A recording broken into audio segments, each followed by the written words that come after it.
In the dimly lit corridors of the unexplained, there exists a tale that transcends the ordinary, a story cloaked in mystery and intrigue.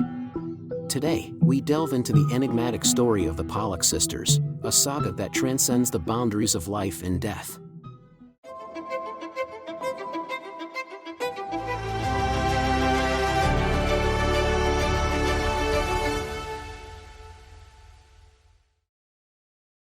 John Pollock was born in Bristol in 1920 and grew up in the Church of England before becoming a Catholic. Florence Pollock grew up as a Salvation Army member before marrying John and becoming a Catholic. Joanna Pollock was the first daughter and third child of the couple, having been born in 1946. After the family relocated to Hexham, Northumberland in 1951, their second daughter, Jacqueline, was born. Their daughters were raised primarily by their maternal grandmother because their parents were too busy running their grocery and milk delivery business. When Jacqueline was 3 years old, she accidentally fell into a bucket, which resulted in a small gash on her forehead above her right eye, close to the base of her nose. This resulted in a permanent, slightly depressed scar that was particularly noticeable in the winter. Additionally, Jacqueline had a dark, round birthmark on the left side of her waist. On May 5, 1957, the small town of Hexham, Northumberland, England became the stage for a heartbreaking incident. A woman, driven to despair by the forced separation from her children, took a dark turn. Consuming what she believed to be fatal amounts of aspirin and phenobarbital, she embarked on a reckless drive with a plan to crash her car at full speed. The impact not only miraculously spared her life but tragically claimed the lives of 3 innocent children, 11 years old Joanna Pollock, 6 years old Jacqueline Pollock, and their 9-year-old friend Anthony. The driver, arrested and institutionalized for psychiatric care, left behind a scarred community and a grieving family. Little did anyone know that this tragic event would be the beginning of a mysterious journey that transcended the boundaries of life and death. A year later, the grieving parents, John and Florence Pollock, experienced something inexplicable. John had a vision that his wife would give birth to twin girls who were the reincarnation of their lost daughters. However, Florence, a devout Catholic, vehemently rejected this belief, sparking intense arguments and threatening their marriage.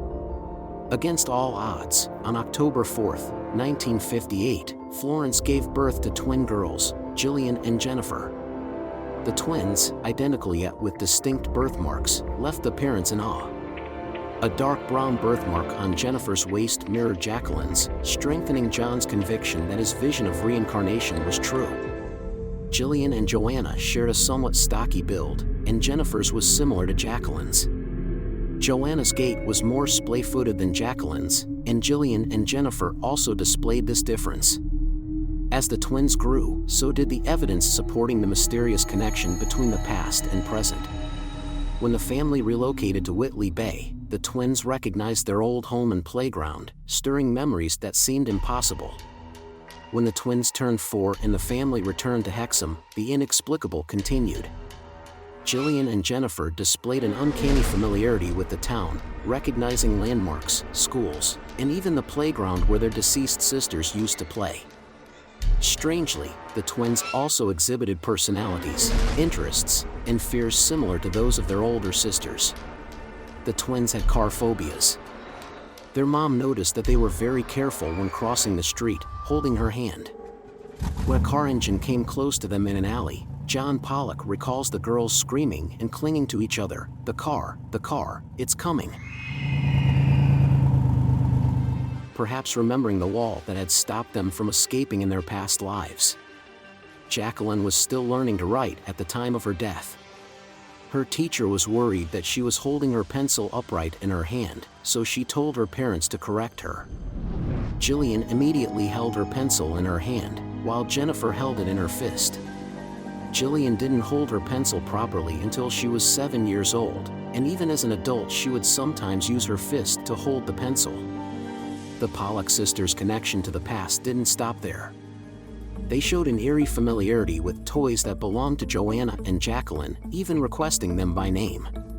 This prompted a fascinating experiment by their father, John, placing the toys outside their door to see if they would recognize them. However, as the twins reached the age of 5, their memories of the past began to fade, and they transitioned into normal childhoods.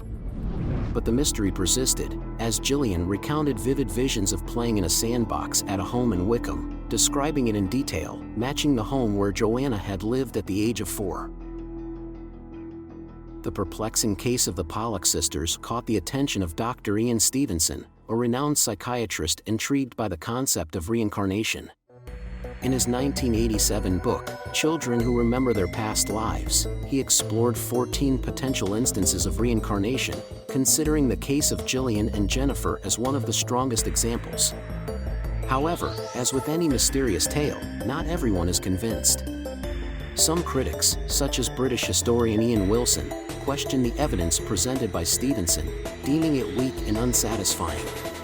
The debate continues, with skeptics suggesting that the twins may have learned about their deceased sisters through overheard conversations. The Pollock twins story has ignited debates among experts on reincarnation. Some argue that the memories may have been influenced by the twins' older brothers, while John and Florence maintain that they didn't speak of their deceased daughters until the twins were older. The unsolved mystery lingers. How did the twins possess such detailed memories of a past they never lived? Regardless of the debates, the Pollock sisters remain an intriguing and enigmatic topic in the exploration of reincarnation. The unexplained connection between their past and present selves challenges our understanding of life, death, and the mysteries that lie beyond. As we conclude this mystifying journey into the unknown, the tale of the Pollock sisters leaves us with more questions than answers. What forces bind us across the boundaries of life and death? Are the memories of the past truly imprinted on our souls, waiting to resurface in another lifetime?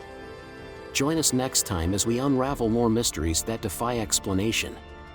Don't forget to like, subscribe, and hit that notification bell to stay updated on all our mysterious explorations. Until next time, stay curious, stay mysterious.